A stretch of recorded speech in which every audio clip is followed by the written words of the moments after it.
आपका जो 73वां संविधान संशोधन 1992 है, उसमें जो आरक्षण संबंधी प्रावधान है और जो छत्तीसगढ़ में आरक्षण संबंधी प्रावधान है उसमें थोड़ा सा अंतर है। तो चलिए बिना देर के हम आज की क्लास जो है वो शुरू करते हैं। तो सबसे पहले बात की जाए कि पंचायतों के सीटों में जो आरक्षण की व्यवस्था है, मैंने पिछले क्लास में भी आपको बताया था कि जो पंचायती राज है, ये पंचायती राज बेटा राज्य सूची का विषय होता है, अर्थात राज्य अपने सुविधानुसार इसमें जो है परिवर्तन जो है कर सकती है। तो आरक्षण अगर देखें तो आरक्षण को हम 3 कैटेगरी में पढ़ेंगे क्योंकि थोड़ा सा आपका अंतर है। एक तो हम देखेंगे कि जो आपका 73वां संविधान संशोधन हुआ 1992 में, इसमें आरक्षण संबंधी क्या प्रावधान है। फिर उसके बाद हम देखेंगे छत्तीसगढ़ पंचायती राज अधिनियम जो है 1993, इसमें आरक्षण संबंधी क्या चेंजेस किए गए हैं। ठीक है। और एक जो आपका अनुसूचित क्षेत्र होते हैं, अनुसूचित क्षेत्रों में जो अनुसूचित जनजातियां होती हैं, एसटी वर्ग होता है, उनको थोड़ी सी प्राथमिकता दी जाती है। तो इनमें जो है आपका क्या प्रावधान किए गए हैं, इनके बारे में आज की क्लास में हम विस्तार से जो है वो आपका चर्चा करेंगे। उसके बाद हम कार्यकाल के ऊपर जाएंगे। तो सबसे पहले अगर आरक्षण की बात की जाए तो अगर हम बात करें 73वां संविधान संशोधन 1992 के बारे में, तो उसमें याद रखिएगा बेटा कि केवल एसटी और एससी को ही आरक्षण दिया गया है। अनुसूचित जनजाति अर्थात शेड्यूल्ड ट्राइब्स और अनुसूचित जाति अर्थात शेड्यूल्ड कास्ट, इसी को ही आरक्षण दिया गया है। ओबीसी वगैरह को आरक्षण नहीं दिया गया है। लेकिन छत्तीसगढ़ पंचायती राज अधिनियम 1993 में अगर हम आरक्षण संबंधी प्रावधान देखें तो यहाँ पे कुछ कंडीशन लगाते हुए ओबीसी को भी आरक्षण जो है प्रदान किया गया है। ठीक है। तो इसी से मैं शुरुआत करता हूँ कि छत्तीसगढ़ पंचायती राज अधिनियम 1993 में आरक्षण संबंधी क्या जो है वो आपके प्रावधान है। तो इसको हम 3 वर्गों में जो है वो बांट देते हैं। एक हम देखते हैं कि एसटी वर्ग और एससी वर्ग के लिए आरक्षण संबंधी क्या प्रावधान है, ओबीसी वर्ग के लिए क्या प्रावधान है छत्तीसगढ़ पंचायती राज अधिनियम में, और इसमें महिलाओं के लिए कितना आरक्षण जो है वो आपका दिया गया है। ठीक है। मैं थोड़ा सा इसको ऊपर कर लेता हूँ ताकि आप वर्गों को जो है वो देख पाएँ। ठीक है। तो बात करें अगर एसटी एससी, तो छत्तीसगढ़ पंचायती राज अधिनियम 1993 के तहत जो आपका अनुसूचित जाति जनजाति वर्ग है, उनको उनकी जनसंख्या के अनुपात में जो है वो आरक्षण दिया जाता है। अर्थात इनका जो आरक्षण है वो कहलाता है जनसंख्या के अनुपात में आरक्षण। अब जनसंख्या के अनुपात में आरक्षण का मतलब क्या होता है बेटा, उसको मैं थोड़ा सा आपको समझा देता हूँ।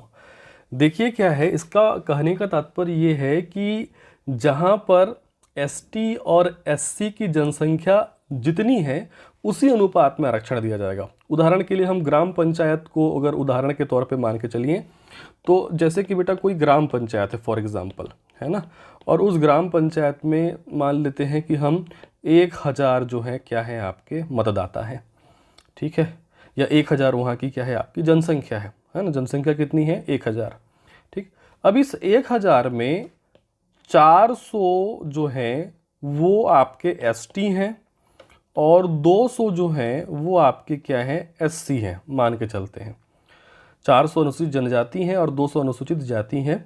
तो सीधा सीधा जो आपका एसटी का आरक्षण परसेंटेज हो जाएगा, उनको 40% आरक्षण दिया जाएगा, और जो एससी का आरक्षण परसेंटेज हो जाएगा उनको 20% जो है वो आपका आरक्षण मिलेगा, है ना। भाई 1000 जनसंख्या में 400 कौन है आपके एसटी हैं, तो कुल जनसंख्या की तुलना में एसटी की जनसंख्या का प्रतिशत देखा जाए तो 40% है। तो 40% जनसंख्या एसटी का, तो सीधे 40% आरक्षण।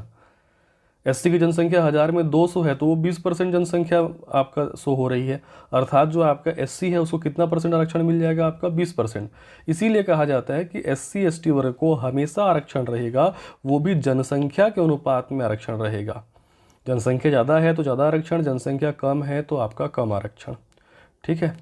अब बात करते हैं ओबीसी को क्या आरक्षण मिलेगा। तो हाँ, छत्तीसगढ़ पंचायती राज अधिनियम 1993 में ओबीसी को भी आरक्षण का प्रावधान है। ठीक है। लेकिन इसमें शर्त है। शर्त ये है कि यदि एसटी एससी दोनों को मिला के एसटी एससी की जनसंख्या या एसटी एससी का आरक्षण यदि 50% से कम है, 50% से कम है या आधे से भी कम है, तो उस कंडीशन में ओबीसी को 25% जो है वो आपका आरक्षण दिया जाएगा। इसको हम दो तरीके से समझ सकते हैं। पहला तरीका देखिए, पहला तरीका मान लीजिए कि अभी मैंने उदाहरण दिया था 1000 जनसंख्या है किसी गांव की, और इसमें जो है 400 क्या है हमारे एसटी हैं और 200 हमारे क्या है एससी हैं। तो एसटी को जो है वो 40% आरक्षण मिल जा रहा है और एससी को जो है 20% आरक्षण मिल जा रहा है। दोनों को मिला के अगर देखा जाए तो एसटी एससी की जनसंख्या हो जाती है 600 और इन दोनों का आरक्षण मिला करके हो जाता है 60% आरक्षण, जो कि ज़्यादा है किससे, 50% से। तो यहाँ पे इस कंडीशन में ओबीसी को आरक्षण नहीं मिलेगा। ठीक है, जब एसटी एससी की जनसंख्या यदि आधे से अधिक हो किसी गांव में, एसटी एससी की जनसंख्या यदि आधे से अधिक होती है तब भी ओबीसी को आरक्षण नहीं मिलेगा। एक यह वाक्य हो सकता है। दूसरा वाक्य, एसटी एससी का कुल आरक्षण यदि 50% से प्लस जाता है तब भी ओबीसी को कोई आरक्षण नहीं मिलेगा। ओबीसी को तब आरक्षण मिलेगा जब एसटी एससी की कुल जनसंख्या आधे से कम होती है या उनका आरक्षण 50% से कम होता है, तब हम ओबीसी को देंगे 25% आरक्षण। उदाहरण के लिए मान लो वही हम 1000 की जनसंख्या वाला गांव ले लेते हैं और उसमें मान लेते हैं कि 200 जनसंख्या एसटी की है और 200 जनसंख्या एससी की है।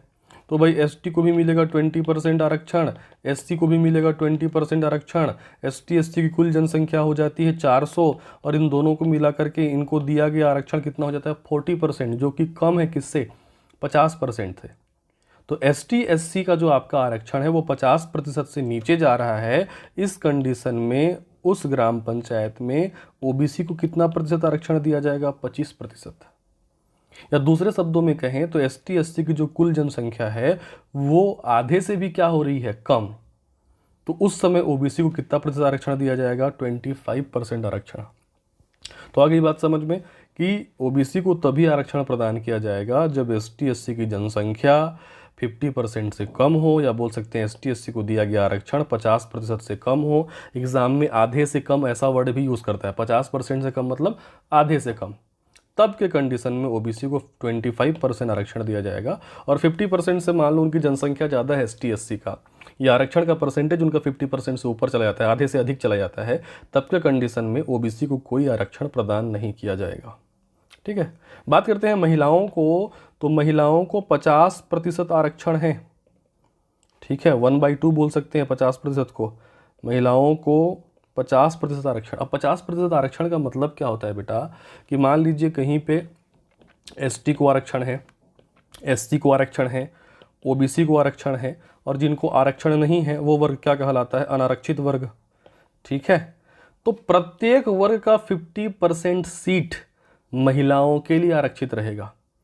प्रत्येक वर्ग में ना, जैसे मान लीजिए एसटी को फॉर एग्जांपल 40% आरक्षण है तो इसका 20% किससे भरा जाएगा, महिलाओं से भरा जाएगा।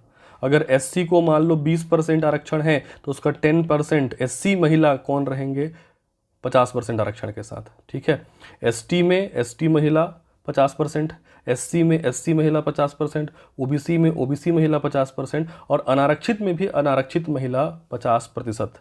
अर्थात प्रत्येक वर्ग में महिलाओं के लिए 50% स्थान जो है, आधे स्थान जो हैं वो आपके क्या किए गए हैं, आरक्षित किए गए हैं। लेकिन यहाँ पे ये सभी जो प्रावधान मैं बता रहा हूँ ये किसका है, छत्तीसगढ़ पंचायती राज अधिनियम 1993 का। लेकिन जो हमारा 73वां संविधान संशोधन 1992 है उसके प्रावधान में अंतर है बेटा। जैसे मैंने शुरुआत में आपको बताया कि 73वां संविधान संशोधन 1992 में केवल एसटी और एससी वर्ग को आरक्षण दिया गया है, किसी भी स्थिति में वहाँ पे ओबीसी वर्ग को आरक्षण जो है वो नहीं दिया गया है। महिलाओं को आरक्षण दिया गया है, लेकिन 73वां संविधान संशोधन 1992 में महिलाओं को 50% आरक्षण नहीं है, महिलाओं को आपका 1/3 आरक्षण है, 33% आरक्षण है। 1/3 या 33% जो है आरक्षण है। लेकिन छत्तीसगढ़ में उसको बढ़ा के कर दिया गया है कि आपका 1/2 या कितना कर दिया गया है, 50% आरक्षण। ठीक है, और अनुसूचित क्षेत्रों में फिर यही प्रावधान जो है वो थोड़ा सा बदल जाएगा।